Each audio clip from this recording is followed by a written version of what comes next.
बिस्मिल्लाहिर्रहमानिर्रहीम। अस्सलाम वालेकुम। गलतियां तो हर इंसान से होती ही हैं, लेकिन इस गलती के बारे में आप क्या कहेंगे जिस गलती की वजह से करोड़ों लोगों की जान चली जाए। आज हम आपको एक ऐसी ही हकीकत बताएंगे जिसके खौफनाक अंजाम ने पूरी दुनिया को एक सबक दे दिया है। अल्लाह ताला ने किसी चीज़ को भी बेकार नहीं बनाया। वीडियो की तरफ बढ़ने से पहले हमारे चैनल को अगर अभी तक आपने सब्सक्राइब नहीं किया तो हमारे चैनल को सब्सक्राइब कर दें और साथ में लगे बेल का बटन ज़रूर प्रेस करें ताकि हमारी इन्फॉर्मेटिव वीडियो सबसे पहले आप तक पहुंचती रहे। दोस्तों, चाइना किसी भी दूसरे मुल्क के हिसाब से बहुत ज़्यादा एडवांस हो चुका है और आबादी के लिहाज से ये दुनिया का सबसे बड़ा मुल्क भी है। चाइना को हर दिन नित नई ईजादात की वजह से बहुत मकबूलियत हासिल है। चाइना से एक गलती सरजद हुई। दरअसल वो चाहता था कि चाइना अगली 15 सालों में सबसे आगे निकल जाए और इसने एक मुहिम चलाई। चाइना ने हुकूमती सतह पर बहुत ज़्यादा अनाज उगाने के लिए बहुत ज़्यादा इक़दामात किए और एक ऐसी मुहिम चलाई जो आगे चलकर करोड़ों लोगों की मौत की वजह बनी। इस मुहिम का तल्लुक़ 4 जानवरों से था जिसमें मक्खी, मच्छर, चूहे और चिड़िया शामिल थे। इनका मानना था कि ये चारों हमारे लिए बहुत बड़ा ख़तरा हैं, इनको मार देना चाहिए। हमारा मुल्क इन जानवरों के बगैर भी ज़िंदा रह सकता है, क्योंकि चाइना के एक साइंसदान ने एक हिसाब लगाकर बताया था कि एक चिड़िया साल में 4 से 5 किलो तक अनाज खा जाती है और बहुत सारे फलों को ख़राब भी करने का बाइस बनती है। इसलिए अगर इन चिड़ियों को मार दिया जाए तो इंसानों के लिए काफ़ी मकदार में अनाज बच सकता है, जिसे दूसरे ममालिक को बेचकर अच्छा खासा मुनाफा कमा सकते हैं।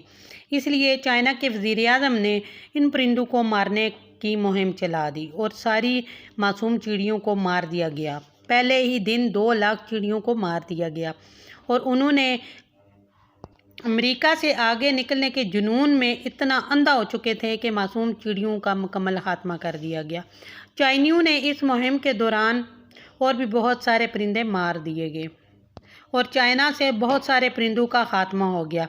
इसके बाद चीन के बुरे दिनों का आगाज़ शुरू हो गया। 1960 में चाइना ने चिड़ियों को मारने की मुहिम में मुकम्मल तौर पर कामयाबी तो हासिल कर ली थी, मगर इस मुहिम ने कुदरत के तवाज़ुन में बिगाड़ पैदा कर दिया।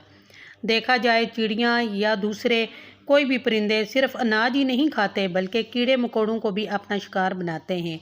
इसकी वजह से निज़ाम कुदरत मुतासर नहीं होता। ये एक साइकिल है जिसकी वजह से निज़ाम कुदरत चलता है और इसी से फ़वाइद हासिल होते हैं। ताहम चाइना के इनकलाबी रहनुमा माओ से ये बहुत बड़ी गलती हुई। इस मुहिम ने चाइना के लिए कई मुश्किलात खड़ी कर दी। चिड़ियाओं के खात्मे के बाद नुकसान पहुंचाने वाले कई कीड़े मकोड़ों का तेज़ी से इजाफा शुरू हो गया, जो कि रुकने का नाम ही नहीं ले रहा था और करोड़ों की तादाद में टिड्डियां पैदा हो गई।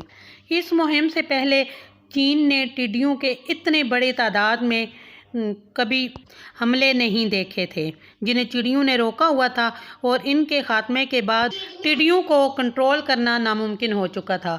ये टिड्डियां रात को हमला आवर होती और थोड़ी ही देर में कई हज़ार एकड़ फसलों को तबाह कर देती। चीन के लोग इस तबाही को अपनी आंखों से देखने के अलावा और कुछ नहीं कर सकते थे। करोड़ों की तादाद में इन टिड्डियों को मारने की बहुत कोशिश की गई, लेकिन कोई तरीक़ाकार कारगर साबित ना हुआ। उल्टा जो दवाइयाँ और टिड्डियों को मारने के लिए इस्तेमाल की जाती, इससे फसलें मज़ीद तबाह हो जाती। इसके बाद चीन के हालात इतने ख़राब हो गए कि चीन को खाने के लाले पड़ गए और भूख की वजह से लोगों की जानें जाना शुरू हो गई। जब माओ को एहसास हुआ कि ये चिड़ियाँ और परिंदे इन कीड़े मकोड़ों को खाकर कुदरत के निज़ाम को मुतवाज़न रखे हुए थी, उन्होंने इस मुहिम को फ़ौरन रोकने का हुक्म दिया, लेकिन शायद तब तक बहुत देर हो चुकी थी। कुदरत के इस निज़ाम में जो बिगाड़ इंसान ने पैदा किया था, इसको दुरुस्त करने के लिए एक लंबा अरसा दरकार था। कुछ खाने को ना होने की वजह से लोग भूख से बिलक बिलक कर मरने लगे। 1958 से लेकर 1961 तक यानी 3 साल में तकरीबन 3 करोड़ लोग अपनी जान से हाथ धो बैठे।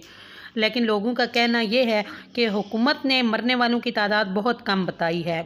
इस वक्त 4 करोड़ 50 लाख लोगों ने अपनी जान से हाथ धोया। इस कैद को चाइना की तारीख का बदतरीन कैद कहा जाता है। माओ की इस गलती ने चाइना में वो कैद ڈھایا جس کو سوچ کر انسانی روح کانپ جاتی ہے۔ چائنا کے ایک نیوز رپورٹر نے یہ منظر کشی اپنی کتاب میں کی۔ یہ رپورٹر 1940 میں چائنا میں پیدا ہوا، جو کہ انہوں نے تمام واقعات کو اپنی آنکھوں سے دیکھ رکھا تھا۔ چائنا کے اس رپورٹر نے اپنی کتاب میں لکھا کہ انسان کبھی بھی قدرت کے اصولوں کو نہیں پہنچ سکتا، انسان ایک کم عقل ہے اور ماؤ نے جو غلطی کی وہ تاریخ کی سب سے سنگین غلطی ہے۔ یہ آفت انسان کے اپنے ہی غلط فیصلے کی وجہ سے ہوئی تھی۔ یہ ایک ایسی بھول تھی جس سے کروڑوں معصوم پرندوں اور کروڑوں معصوم لوگوں کی جان لے لی، اور یہ دنیا بھر کے لیے سبق ہے کہ قدرتی نظام میں خلل ڈالنے سے کس قدر خطرناک نتائج حاصل ہو سکتے ہیں۔ اس لیے قدرت کے نظام کو اسی پر چھوڑ دینا چاہیے۔ اسی لیے اللہ تعالیٰ نے فرمایا کہ ہم نے کسی چیز کو بیکار نہیں پیدا کیا۔ امید ہے کہ آپ کو ویڈیو پسند آئی ہوگی۔ ملتے ہیں ایک نئی ویڈیو کے ساتھ۔